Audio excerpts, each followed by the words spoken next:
하나님께서 미디안으로부터 이스라엘을 구원하기 위하여 선택한 사람은 기드온이었습니다. 하나님의 사자가 기드온을 방문했을 때 기드온은 포도주 틀에서 밀을 타작하고 있었습니다.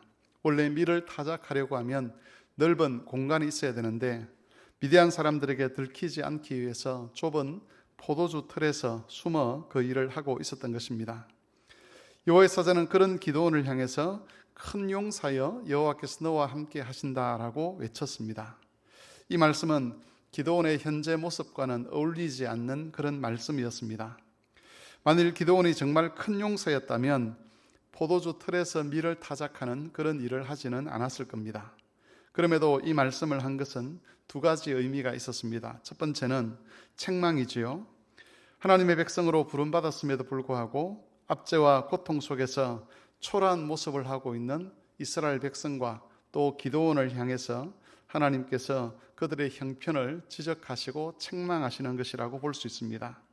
또 하나는 약속의 의미가 있습니다. 비록 지금은 초라하게 있지만 하나님께서 함께 하심으로 기드온을 큰 용사가 되도록 하시겠다고 하나님께서 약속하신 것입니다. 그리고 이 말씀에 대해서 기드온은 13절에 이렇게 반문을 합니다. 만일 여호와께서 우리와 함께 계시면 어찌하여 이 모든 일이 우리에게 일어났나이까? 또 우리 조상들이 일찍이 우리에게 이르기를 여호와께서 우리를 애굽에서 올라오게 하신 것이 아니냐 한 그 모든 이적이 다 어디 있나이까? 이제 여호와께서 우리를 버리사 미디안의 손에 우리를 넘기셨나이다. 기드온의 이 대답은 매우 중요한 의미를 지닙니다. 어제 본문 말씀을 보면 하나님께서 이스라엘 백성들에게 구원자를 보내시기 전에 먼저 한 선지자를 그들에게 보내신다는 내용이 나옵니다. 그 선지자가 전했던 말씀의 내용이 지금 기드온이 하고 있는 이야기와 같은 내용입니다. 기드온이 하나님의 사자에게 했던 그 말은 하나님께서 선지자들을 보내셔서 사역하게 하신 것이 어떤 효력을 발생하는지를 우리에게 보여줍니다. 기드온이 선지자의 말을 듣고 그 말을 마음에 새기면서 그 말을 하나님께 다시 아뢰는 것이지요. 다시 말해서 하나님의 선지자가 증언했던 그 말씀이 기드온의 마음에 남아 있었고 기드온은 선지자에게 들은 그 말씀대로 하나님의 사자에게 반문을 했던 겁니다.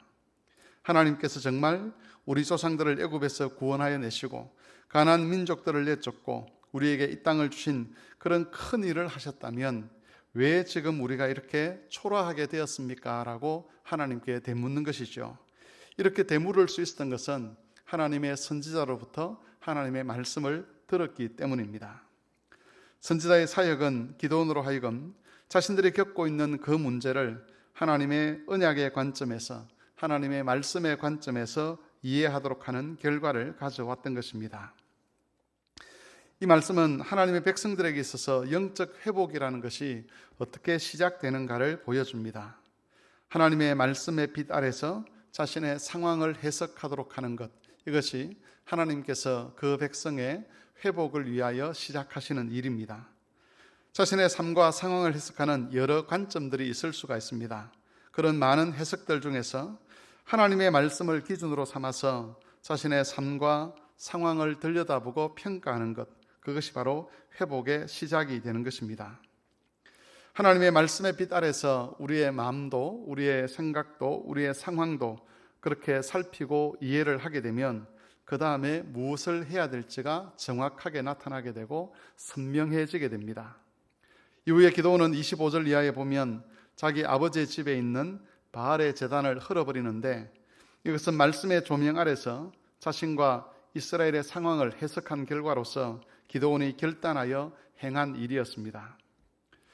본문의 말씀은 하나님의 백성들에게 요구되는 삶의 중요한 한 방식을 우리에게 선명하게 보여주고 있습니다.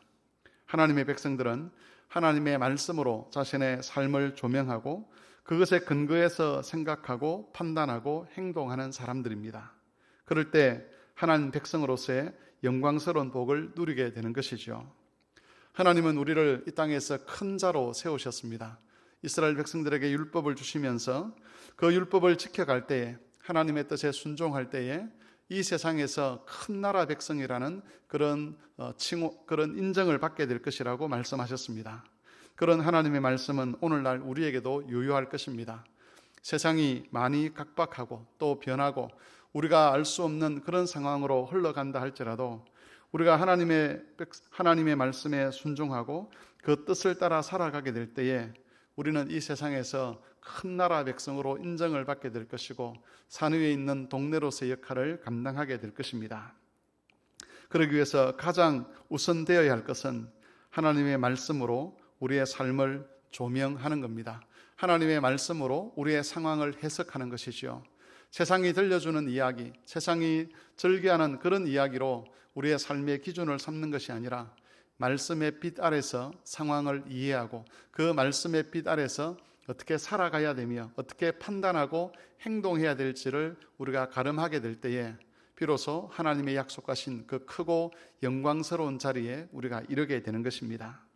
이 말씀을 기억하셔서 어떤 문제 앞에서든지 하나님 말씀으로 그 문제를 해석하면서 하나님의 뜻에 순종하시기를 바랍니다. 그리하여서 하나님께서 약속하신 영광스럽고 큰 복을 누리는 그런 성도들이 되실 수 있기를 바랍니다.